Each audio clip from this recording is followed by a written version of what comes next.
There comes a moment in every nation's journey when the choice is no longer between comfort and discomfort. It is between dignity and compromise. India's decision to walk away from the comfortable embrace of dependency was not taken in a boardroom filled with polished speeches. It was born in the hearts of millions who have long whispered, "We can stand on our own." Walking alone is never easy. It means saying no to the hand that has fed you, but also chained you. It means braving the winds of uncertainty without the shelter of familiar alliances. Yet, true courage is not the absence of fear. It is the determination to keep walking even when fear travels beside you. America's stunned reaction is not surprising, it is the natural response when the world's script changes without prior notice. For too long, the script was written elsewhere, and India was handed a role to play. But the actors grew tired of the same lines.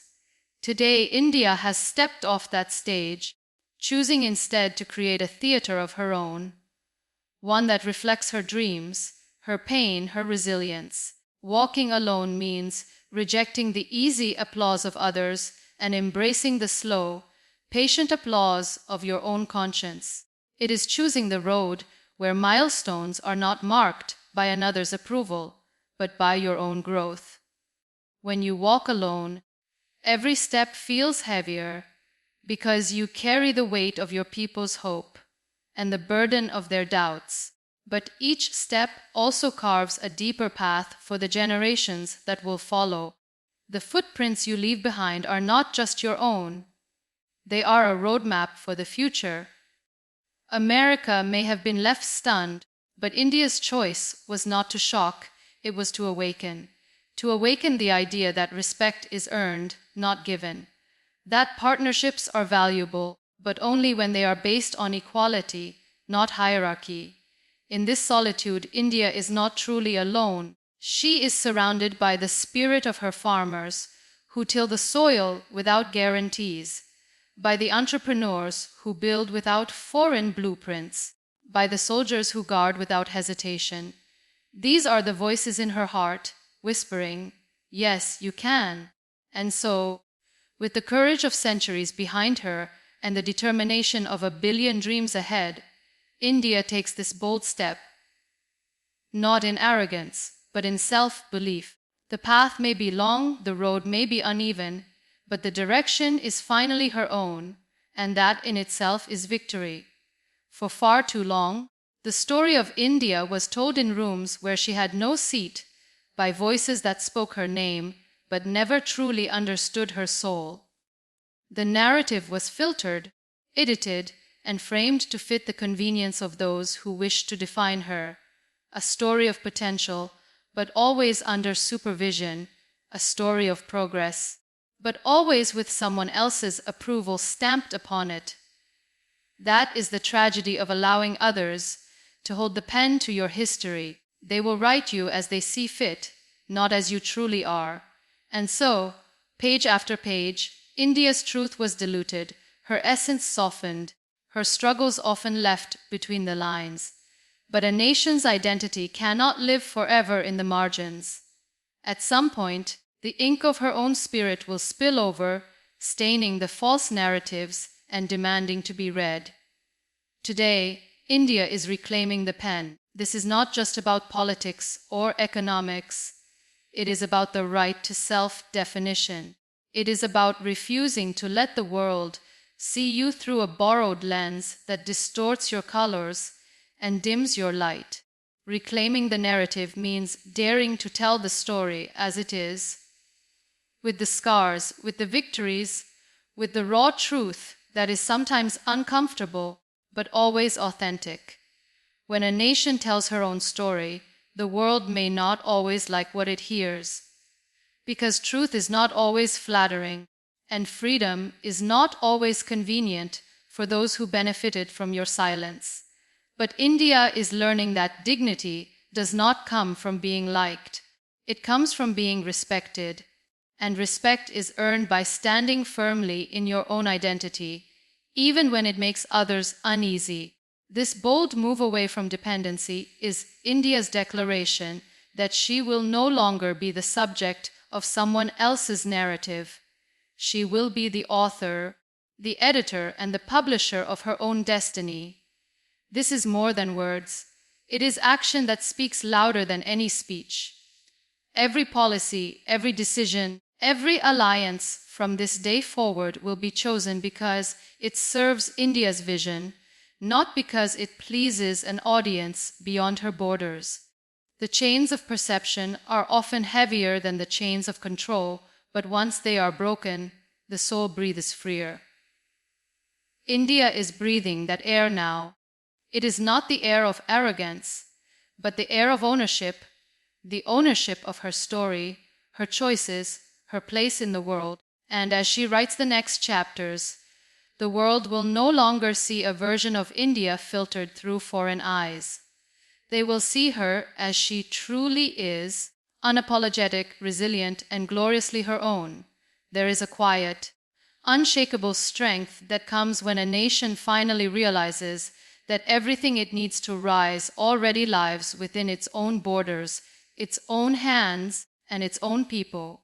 For decades, India was told, subtly and sometimes openly, that to be strong, she must lean on others, that the road to prosperity ran through foreign approval, foreign markets, foreign technology. But dependence, no matter how gilded, is still a chain, and chains, even when they glitter, keep you from running free. Self-reliance is not just about producing goods within the country. It is about producing belief within the hearts of the people. It is about shifting the mindset from "why need them" to "we have us." When a nation turns inward to tap into its own brilliance, innovation becomes a habit, not a borrowed gift. Farmers find new ways to enrich the soil. Engineers push the boundaries of invention. Small businesses become the backbone of the economy. Every citizen becomes a stakeholder in the nation's destiny. This power frightens those who have built their influence on your dependence, because when you no longer need to ask, you also no longer need to bow. Self-reliance changes the balance of conversation. It is no longer, "What will you give us?" but "Here is what we can offer the world." The dialogue shifts from seeking permission to setting terms. And that shift, subtle as it may seem, is the heartbeat of true independence. India's bold step to stand on her own is more than an economic decision. It is a spiritual awakening. It is the understanding that wealth is not measured only in currency, but in capacity, the capacity to feed yourself, to clothe yourself, to defend yourself, and to dream for yourself. It is about building industries that reflect your needs, not someone else's demands. It is about investing in your youth so they become creators, not imitators. There will be challenges. The road to self-reliance is not paved with ease. There will be shortages, mistakes, and moments of doubt.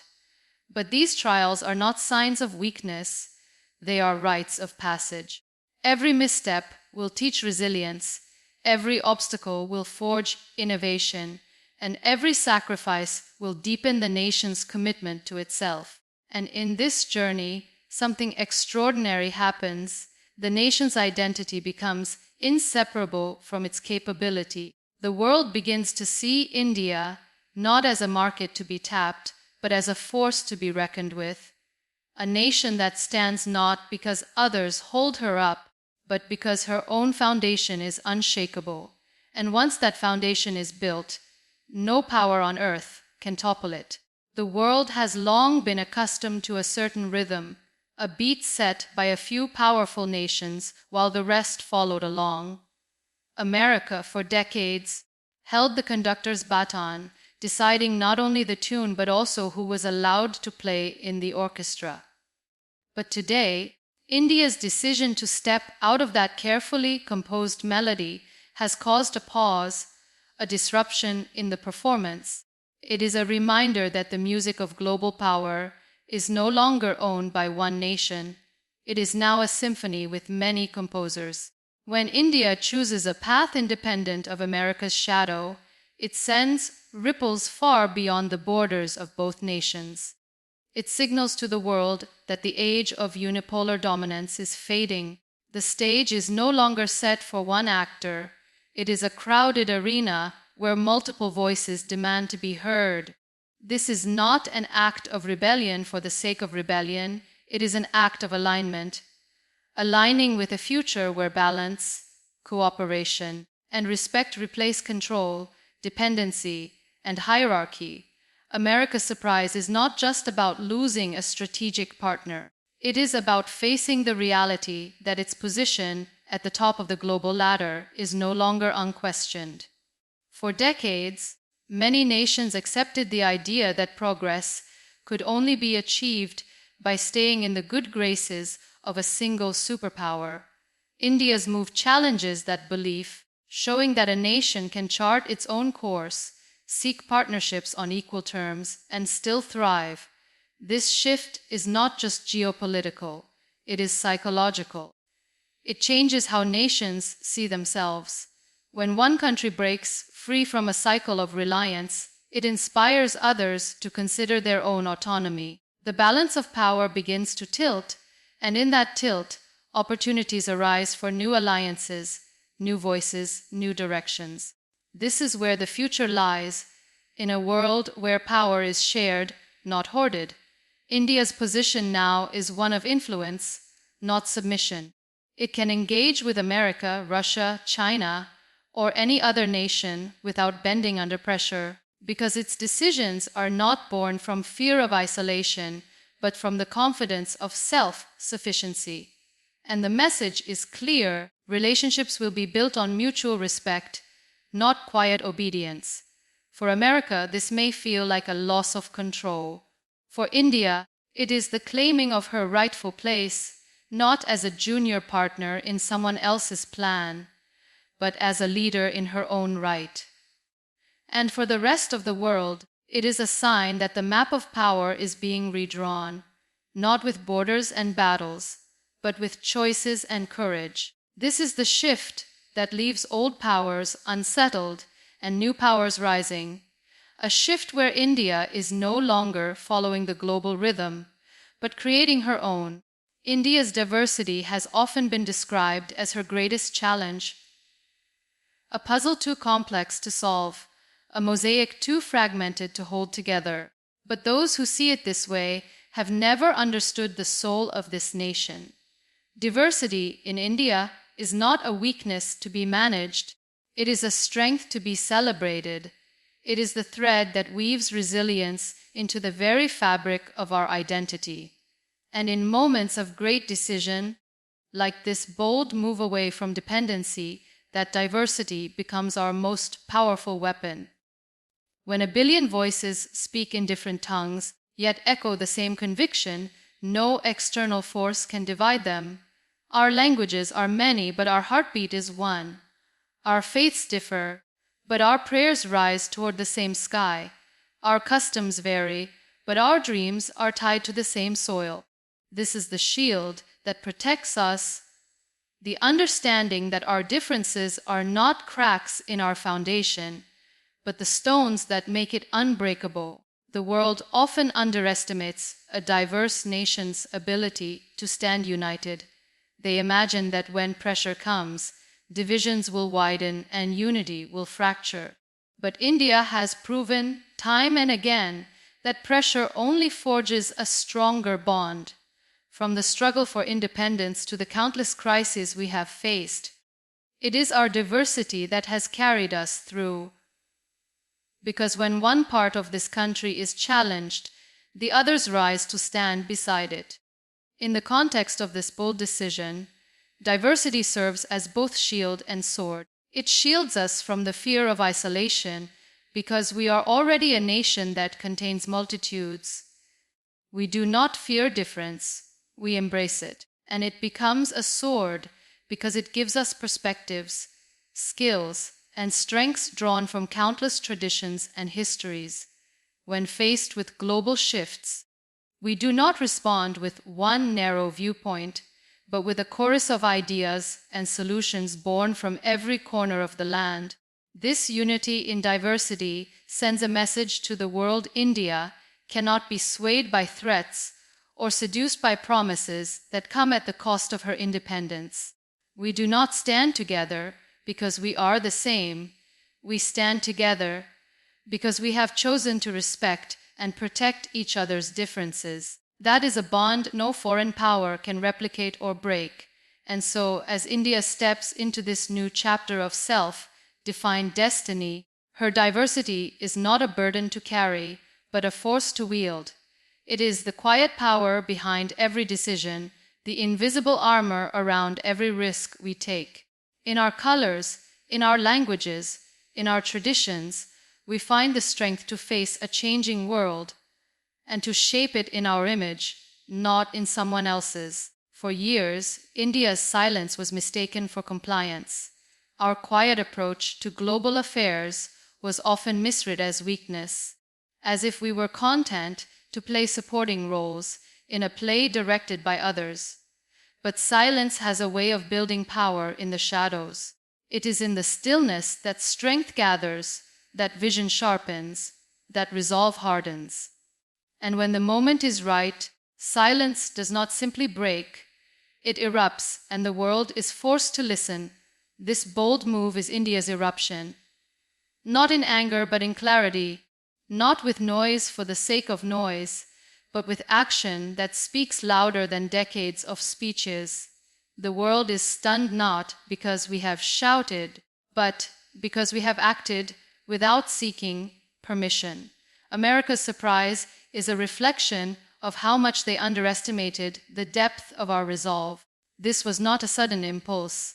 It was the culmination of years of patience, preparation, and quiet confidence. Breaking the silence means more than making a decision. It means owning the consequences with unshakable dignity. India has chosen to define her place in the world not by alliances born out of fear, but by partnerships born out of respect. This action is not a door slammed shut. It is a window opened wide to new possibilities, new allies, new ways of engaging with the world that align with our values and our vision. In this moment, India's voice carries a different weight. It is no longer the voice of a nation asking to be heard. It is the voice of a nation that has earned the right to speak and to lead. And the world listens because the language we are speaking now is not diplomacy alone, it is authenticity.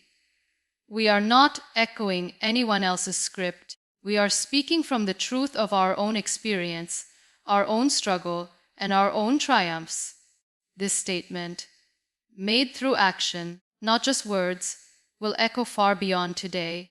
It will be remembered by future generations as the moment India stopped waiting for the world to hand her a place at the table and instead built her own table. The silence that once cloaked us has been replaced by a voice that is steady, confident, and impossible to ignore. The beauty of this transformation is that it is not rooted in arrogance. It is rooted in self-respect. India has not risen to diminish others, but to lift herself, and in doing so, to inspire others who have been told to stay silent, to finally speak. This is more than a geopolitical shift. It is a human one, and as our silence turns into a statement, the world will realize that India's time is not coming. It has already arrived.